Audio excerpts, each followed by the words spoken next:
පීගොණුවේ මූලද්‍රව්‍ය පිළිබඳ master class එකේ 24 වෙනි පාඩම.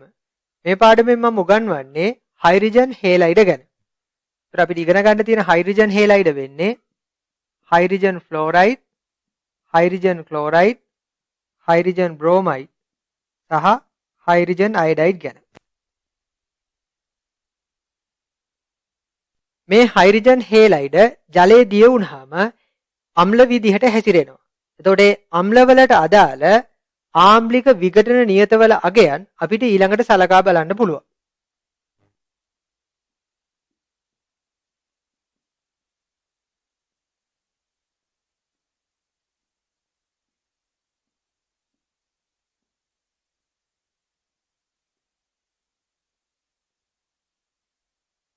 ආම්ලික විඝටන නියතයට අපි යොදන සංකේතය Ka අනින්නේ ඝන ඩෙසිමීටරයට මවුල වලින්. සෙල්සියස් අංශක 25 දී හයිඩ්‍රොෆ්ලෝරික් අම්ලයේ ආම්ලික විඝටන නියතය ඝන ඩෙසිමීටරයට මවුල 10^4ක් විතර වෙන්නේ. සෙල්සියස් අංශක 25 දී හයිඩ්‍රොක්ලෝරික් අම්ලයේ ආම්ලික විඝටන නියතය ඝන ඩෙසිමීටරයට මවුල 10/6 වෙනි බලයක් විතර වෙන්නේ. සෙල්සියස් අංශක 25 දී හයිඩ්‍රොබ්‍රෝමික් අම්ලයේ ආම්ලික විඝටන නියතය 10/9 වෙනි බලයක් විතර වෙනවා.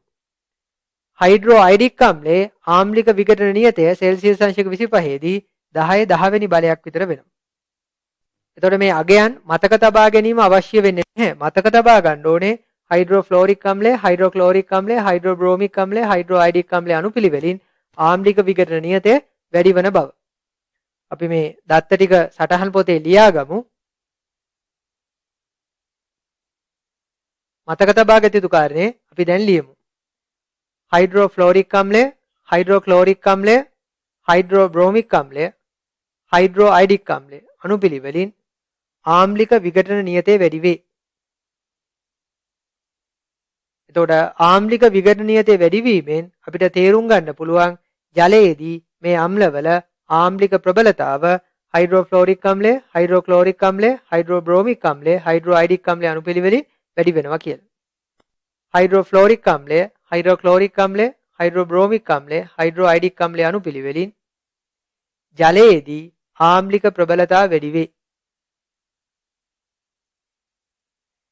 එතකොට ජලයේදී හයිඩ්‍රොෆ්ලෝරික් අම්ලය දුබල අම්ලයකි. මොකද ආම්ලික විඝටන නියතය ඝන ඩෙසිමීටර මවුල 10/4ක් විතර වෙන හින්දා. එතකොට ජලයේදී හයිඩ්‍රොෆ්ලෝරික් අම්ලය ආම්ලික ප්‍රතික්‍රියාවක් හයිඩ්‍රොෆ්ලෝරික් අම්ල අණුවකින් H ධන අයනයක් ජල අණුවක් වෙත පිට වෙනවා. එතකොට හැදෙනවා හයිඩ්‍රෝනියම් අයනයක්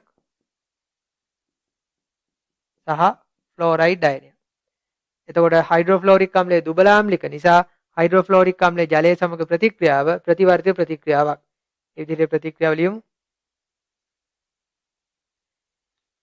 එතකොට හයිඩ්‍රොක්ලෝරික් අම්ලය, හයිඩ්‍රොබ්‍රෝමික් අම්ලය සහ හයිඩ්‍රොඅයිඩික් අම්ලය ජලයේ සමග ප්‍රතික්‍රියා ඇත්තටම ගත්තොත් ප්‍රතිවර්තීය ප්‍රතික්‍රියා. ඒ වුණාට ආම්ලික විඝටන නියතය ඉතා විශාල නිසා ප්‍රතික්‍රියාවේ ප්‍රතිවර්තීය ස්වභාවය අපිට නොසලකා හරින්න පුළුවන්. ප්‍රතික්‍රියාව ප්‍රතිවර්තීය නොවන ප්‍රතික්‍රියාවක් විදිහට සලකන්න පුළුවන්.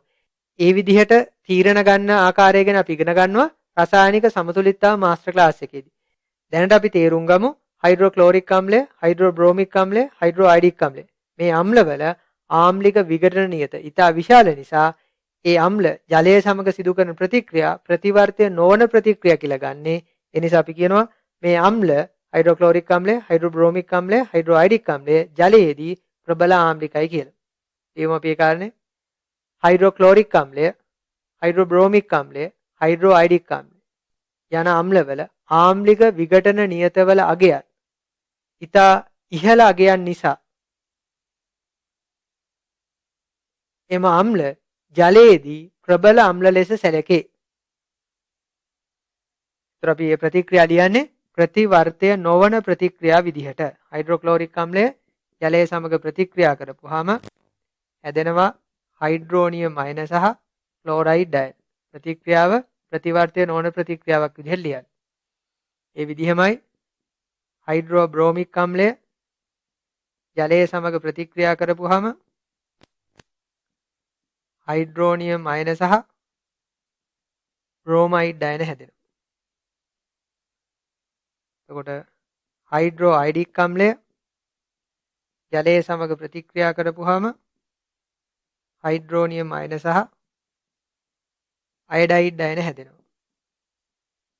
ඒ ප්‍රතික්‍රියා ටික ලියාගමු.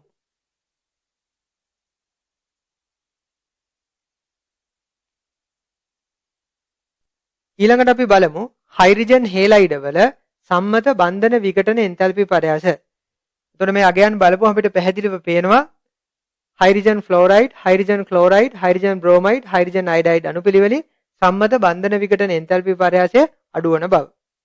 අපි දත්ත ටික ලියාගමු. දත්ත කටපාඩම් කරන්න අවශ්‍ය නැහැ. Hydrogen fluoride, hydrogen chloride, hydrogen bromide, hydrogen iodide අණුපිළිවෙලින් සම්මත බන්ධන විඝටන එන්තැල්පි පරයාසය අඩු වේ. එතකොට මේ පාඩමෙන් අපි විශේෂයෙන් ඉගෙන ගත්තේ හයිඩ්‍රජන් හේලයිඩ වල ආම්ලික ගුණය සම්බන්ධයෙන්. අපි ඊළඟ පාඩමෙන් ඉගෙන ගන්නවා 17 වෙනි කාණ්ඩයේ මූලද්‍රව්‍ය, ඒ කියන්නේ හැලජන සාධන ඔක්සයිඩ ගැන. අපි ඊළඟ පාඩමෙන් මුණ ගැසෙමු.